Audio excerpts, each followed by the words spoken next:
the idea is this. Borrow the dollar, okay? And we're going to actually fold it on up.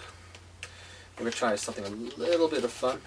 Let's see if we can do it like so. Okay, the spectator can hold out their hand. Check this out. I had an idea. Here was the idea, and they're holding out their hand. What if you can get money for money? It would kind of look like that. And they can check out the money. They can check out the dollar.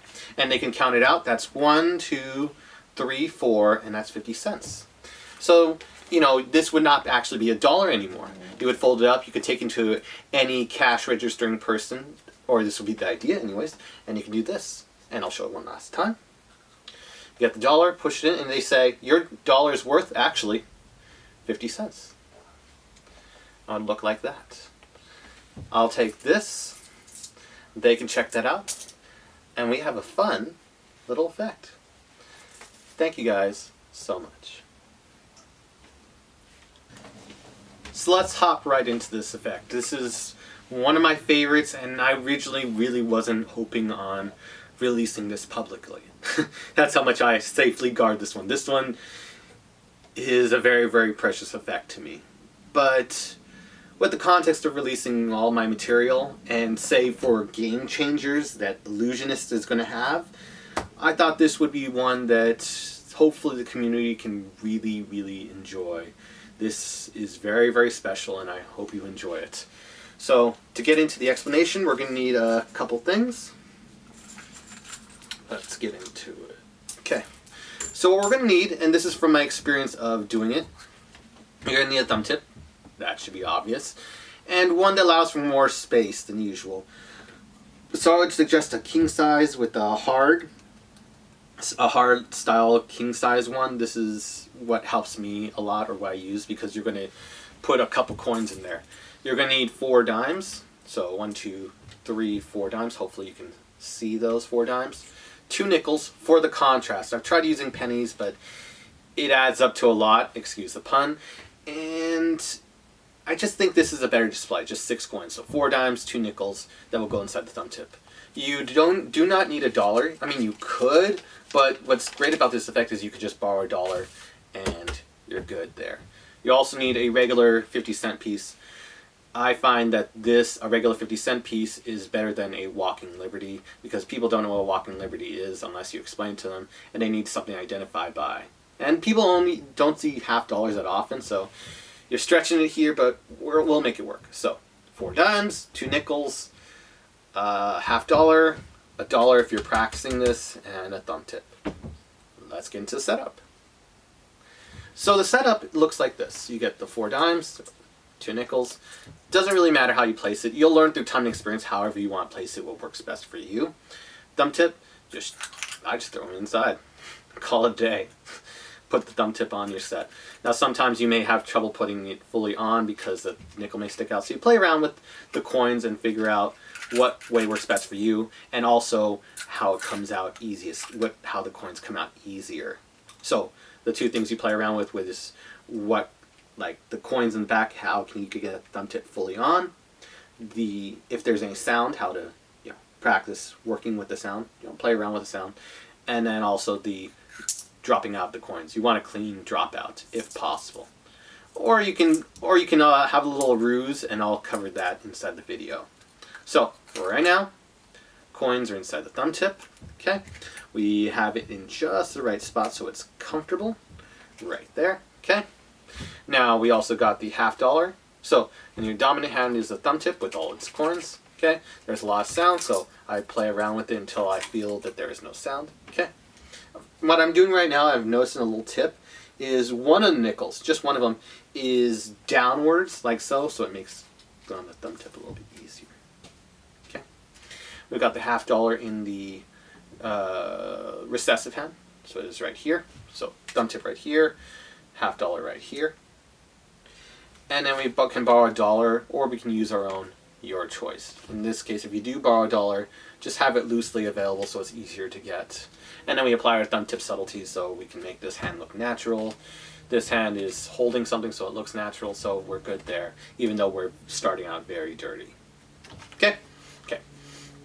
So what we do is this. We have the $1, Now we fold it up, and so it could, if you use your own dollar, great. Now it's pre-folded, so we do that. But the problem is spectators catch on to this. They say, hey, it's a pre-folded dollar bill, even if it is natural. So what I tend to do a lot of the time is just crumple it up. It'll still retain its folds, but I crumple it up and say, hey, look, here's a normal dollar. You can crumple it up and then unroll it. So you can give that thing that you eliminated the pre-folds, even though they're still there, and you can use them to your advantage. Okay? So in the first part, what we're going to do is we're going to release the change, or getting money from money, which is the concept. So what we do is we get the dollar bill face towards you, in this case, and then I roll it, and being aware, you can practice in the mirror, of how you flash with the coin. Make sure your hand does not have windows. So we're good there. So we do. We fold it on up. And if you want, you can make it like a vase kind of effect, giving it like this kind of effect. You could do it straight, but it allows you to have more shade. So if you just do it like this, my thumb tip pokes out, you're kind of dead in the water.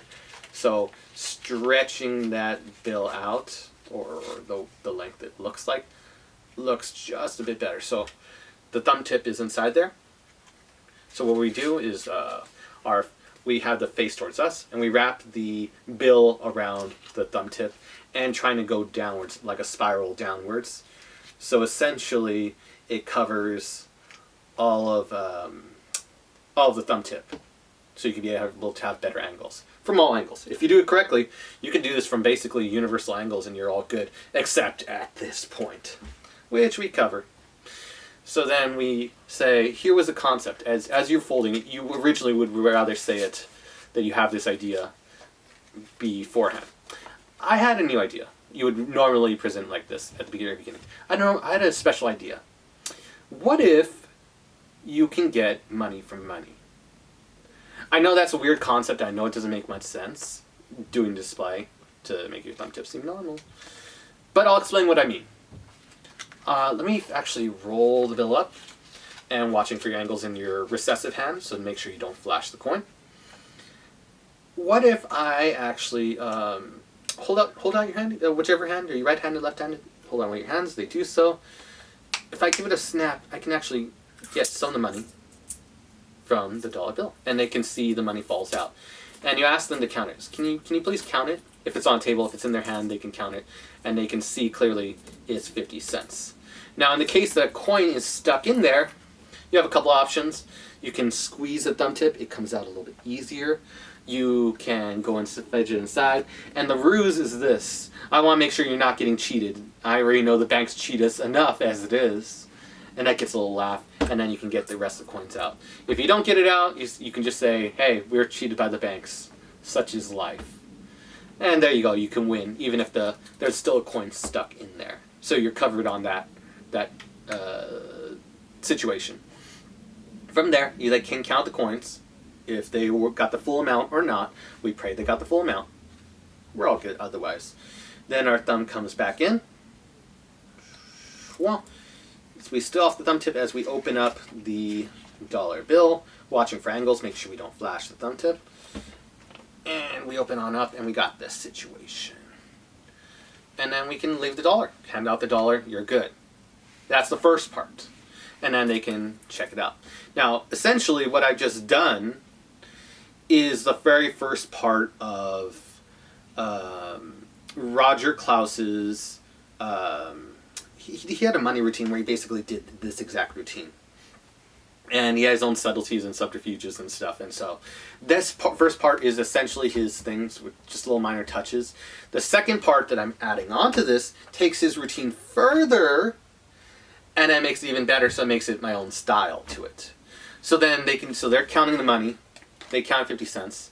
And I thought it was a cool thing, but it's not logical that money comes from money. And so the second part actually makes it fully logical and thus makes it for a great routine. Here's the thing, I would say. You can take this dollar bill to any cash registering person, and they can scan it. And so what we're doing is we're following the folds we had preset in the bill, or if we're making them, because it's a borrowed dollar bill, we fold in half, faces in, okay? In my case, the eagle is towards me. If you're doing this left-handed, it would be the pyramid that's towards you.